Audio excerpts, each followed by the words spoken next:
What's happening, YouTube? Welcome back to the channel. Today is a big day for cryptocurrency and the overall markets as the Fed rate hike is incoming. We're going to talk about what we're expecting to hear today from the Feds and is it priced in?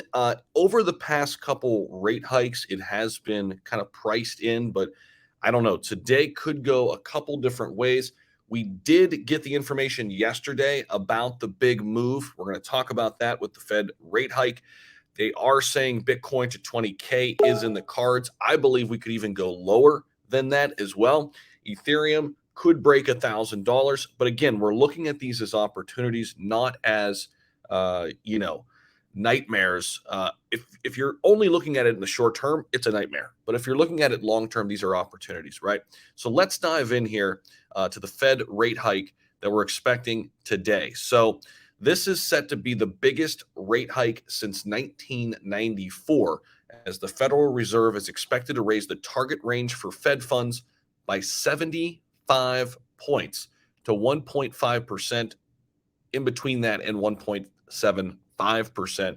Again, the biggest rate hike in 28 years. Now, investors have rapidly repriced their expectations in the wake of Friday's inflation report for May, where the consumer price index, the CPI data, rose to a fresh four-decade high of 8.6%. Now, what's in store for Bitcoin? It says Bitcoin bounces at 20K as MicroStrategy fails to calm nerves. And we could bounce over here and see what happened with Bitcoin here in the 1 day. It did hit down here at 20K and then bounced. Okay. So in our 7 day, we can see what it's been like. Not a lot of fun right now in the crypto markets. And this is everywhere. It's not just crypto, right? So it's not just one particular asset class. But not too long ago, 5 days ago, we were trading around $30,000.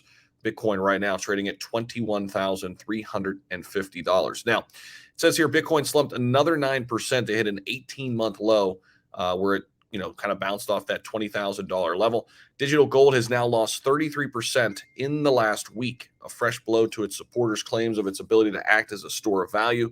Listen, I think eventually Bitcoin will be the store of value. It's just not there yet, right? Gold is a $10 trillion market cap. We look at Bitcoin right now, we're at a $400 billion market cap right now. Now, we were as high as a $1 trillion market cap with Bitcoin at its peak, a little bit over that. So we're still about a 10x away from Bitcoin's peak to gold's market cap. So we're just not there yet. But eventually, in my opinion, Bitcoin will become the store of value.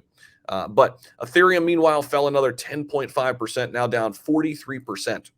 43% over the last week, as the collapse of the crypto lender Celsius network continues to have a ripple effect through the ecosystem of tokens linked in one way or another to the Ethereum blockchain.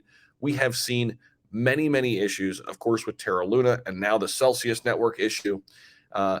It's almost like these issues are popping up right at the right time, right? When the talk of regulation has ramped up, which is interesting and fascinating. I don't know if it's just ironic or if these problems have created themselves due to the conversations about regulation. Now, MicroStrategy CEO Michael Saylor said on Tuesday that his company, a de facto leveraged crypto hedge fund, had enough extra collateral to forestall any margin calls on a $205 million loan, which the company previously said would trigger at a price of $22,000. So today, of course, a very big day for the overall markets. We are going to see the Feds, it looks like, moving up 75 basis points, something we haven't seen in the last 28 years. Let me know what you're thinking about this down below in the comment section. I've got meetings all day, but I will be bringing you up to speed on this. I will be keeping tabs on it. Thank you all so much for tuning in. I appreciate you. Hit that like button on the way out. Also, check out the Patreon page and my other links down below in the description. Take care, everybody. Later.